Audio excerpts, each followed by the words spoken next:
پاکستانی اور چینی حکام نے تحقیقات کے دوران داسو پروجیکٹ پر کام کرنے والے چینی انجینئرز کی بس کو ایک کار سوار خودکش بمبار کی جانب سے نشانہ بنائے جانے کے امکانات کا اظہار کیا ہے۔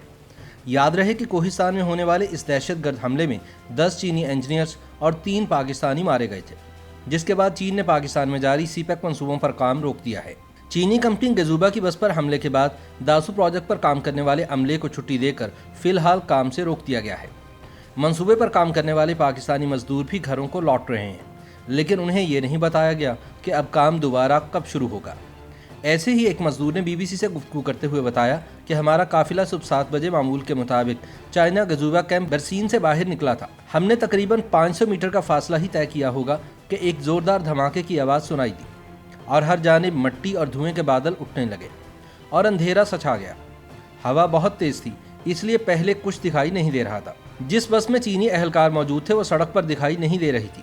وہ دھماکے کے بعد ہوا میں پلٹا کھا کر کئی فٹ نیچے کھائی میں گری جو دریائے اباسین کا کنارہ ہے۔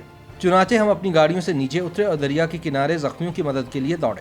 دوسری جانب جس مقام پر یہ حادثہ ہوا وہاں سے پاکستانی حکام نے شواہد اکٹھے کر لیے ہیں اور اب چین کی تحقیقاتی ٹیم بھی تفتیش میں شامل ہو گئی ہے۔ چینی سفیر اور ملٹری اتاشی سمیت چین کے اعلیٰ حکام نے حملے کے مقام کا دورہ کیا اور شواہد اکٹھے کیے جن سے یوں لگتا ہے کہ جیسے بس کو ایک کار سوار خودکش بمبار نے نشانہ بنانے کی کوشش کی، جس کے بعد وہ لڑکتی ہوئی سڑک سے نیچے دریا کے کنارے جا گری۔ بتایا گیا ہے کہ پروجیکٹ پر کام کرنے کے لیے جانے والے قافلے میں دیگر گاڑیوں کے علاوہ رینجرز کی گاڑیاں بھی ہوتی ہیں۔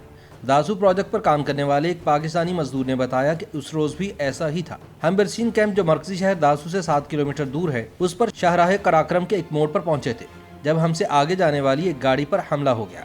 وہ بتاتے ہیں کہ کیمپ سے ڈیم کی سائٹ پر پہنچنے کے لیے انہیں روزانہ گاڑی میں تقریباً آدھا گھنٹہ لگتا تھا۔ ایک شفٹ میں چینی ورکرز بشمول انجینئرز اور عملے سمیت تقریباً 150 سے 200 مزدور ہوتے ہیں۔ چینیوں کے لیے الگ گاڑیاں ہوتی ہیں جن کے اندر بھی سیکیورٹی اہلکار ہمیشہ موجود ہوتے ہیں اور صبح و شام کی دونوں شفٹوں میں یہی معمول ہوتا ہے۔ انہوں نے بتایا کہ یہ قدرے خراب اور دشوار گزار راستہ ہے کیونکہ متبادل شاہراہ قراقرم کے لیے اس علاقے میں بائی پاس تعمیر ہو رہے ہیں۔ موجودہ سڑک کی چوڑائی 22 فٹ ہے، اس لیے گاڑی 20 سے 25 کلومیٹر فی گھنٹہ کی رفتار سے ہی چلتی ہے اور 2 گاڑیوں کے درمیان ہمیں بہت فاصلہ رکھنا پڑتا ہے۔ وہ کہتے ہیں کہ 14 جولائی کی صبح جب ہم شاہراہ قراقرم کے ایک موڑ پر پہنچے تو یہ واقعہ ہو گیا۔ سب لوگ ادھر ادھر بھاگ رہے تھے، کسی کا ہاتھ ٹوٹا ہوا تھا، کوئی زخمی تھا۔ نیچے دریا کے پاس گری انجینئرز کی بس کے گرد زخمی چینی بکھرے ہوئے تھے۔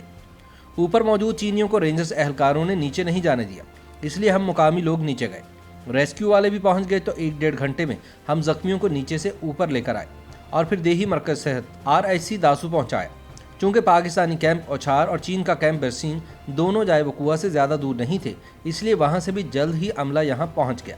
اس پروجیکٹ میں شامل مقامی مزدور نے بتایا کہ حملے کا براہ راست نشانہ بننے والی گاڑی تو مکمل طور پر تباہ ہو گئی، تاہم اس کے آگے اور پیچھے والی گاڑیوں کے شیشے ٹوٹ گئے اور ایک گاڑی میں موجود ایک مقامی مزدور جاں بحق ہو گیا۔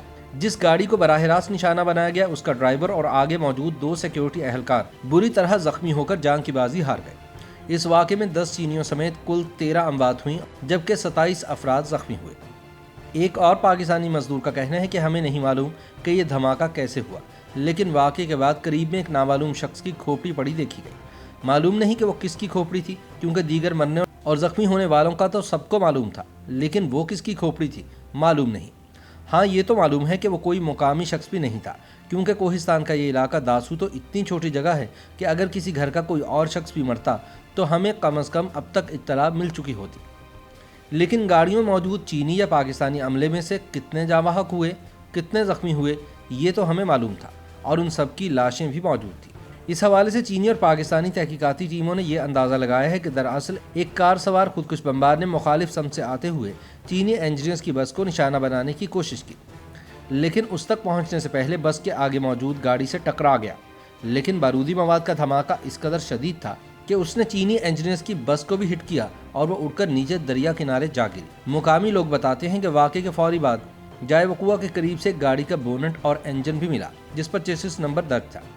واقعے کے ایک عینی شاہد نے BBC کو بتایا کہ انجن کے علاوہ گاڑی کی کوئی چیز سلامت نہیں بچی تھی اور وہ ایک ہونڈا گاڑی تھی۔ انہوں نے بتایا کہ جائے وقوع کے قریب سے ایک شخص کی انگلی بھی ملی، ایک اور جگہ سے دیگر اعضاء بھی ملے ہیں جن کے نمونے محفوظ کر لیے گئے ہیں۔ اسی دوران ایک حکومتی اہلکار نے تصدیق کی ہے کہ دھماکے کے مقام سے ملنے والی ہونڈا سٹی کے انجن کا فورینزک تجزیہ ہو گیا ہے۔ یہ گاڑی چینی قافلے کا حصہ نہیں تھی، اس لیے اس کی وہاں موجودگی اس شبہ کو تقویت دیتی ہے کہ اسے خودکش بمبار نے دھماکے کے لیے استعمال کیا۔